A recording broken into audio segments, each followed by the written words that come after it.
সরিষার তেল দিয়ে খাসির মাংস সত্যি অসাধারণ টেস্টি ছিল। প্লিজ একবার ট্রাই করবেন। আসসালামু আলাইকুম। চলে আসছি সরিষার তেল দিয়ে আজকে খাসির মাংস কিভাবে আমি রান্না করি, কোন প্রসেসে A to Z আপনাদেরকে সবই দেখাবো। আমি এখানে প্রথমে আদা, পেঁয়াজ, রসুন, গরম মসলা সবকিছু একসাথে ব্লেন্ড করে নিয়েছি। নিয়ে ওর থেকে অর্ধেকটা উঠিয়ে রাখছি, রেখে বাকিটাতে আমি একটু পানি দিয়ে মিক্স করে একদম স্যুপের মতো করে নিব। নিয়ে আমি কড়াইতে মাংস দিয়ে সরিষার তেল দিয়ে দিয়েছি। আমি আর সরিষার তেল এড করব না। এই সময়টায় আমি ১৫০ গ্রামের মতো সরিষার তেল এড করেছি। আমি আর তেল এড করব না, একবারই এড করব। করার পরে আমি হচ্ছে যে স্যুপটা করেছিলাম মসলা দিয়ে, সেই স্যুপটাতে মিক্সড করে দিব। দিয়ে আমি ওখান থেকে ২ টেবিল চামচের মতন একটু মসলা এড করেছি। করে লবণ দিয়েছি, হলুদ দিয়েছি। দিয়ে ভালো করে মিক্সচার করে আমি এটা ০.৫ ঘন্টার জন্য রেস্টে রেখে দিব। রেস্টে দিয়ে রেখে দেওয়ার পরে আমি আমার বাকি কাজগুলো কমপ্লিট করে নিব। ০.৫ ঘন্টা পর এসে আবার আমি চুলাটা অন করে দিব। ০.৫ ঘন্টা পর আমি অন্য একটা চুলাতে জ্বালিয়ে এটা উঠিয়ে দিলাম। মাংসটা উঠিয়ে এইভাবেই রাখছি। আমি আঁচটা ঠিক আপনাদের দেখিয়ে দিচ্ছি, এমন মিডিয়াম লো আছে থাকবে। রেখে আমি খাসির মাংসটা কুক করব। এই সাইডে আমি যেহেতু খাসির মাংসতে আলু সবাই খেতে বাচ্চারা পছন্দ করে, বাচ্চা বাবাও পছন্দ করে, এই জন্য আমি খাসির মাংসতে আলু দিব।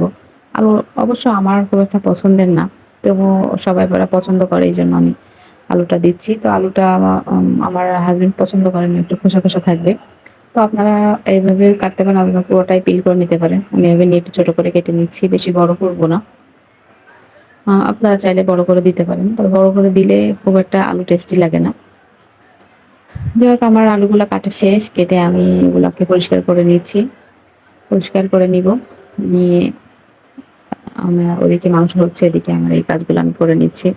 নিয়ে এদিকে মাংস ফুটে গিয়েছে, টকবক করছে। আমি ঢাকনাটা কিন্তু সরে নাই, এখন ঢাকনাটা উঠিয়েছি। উঠিয়ে দেখছি,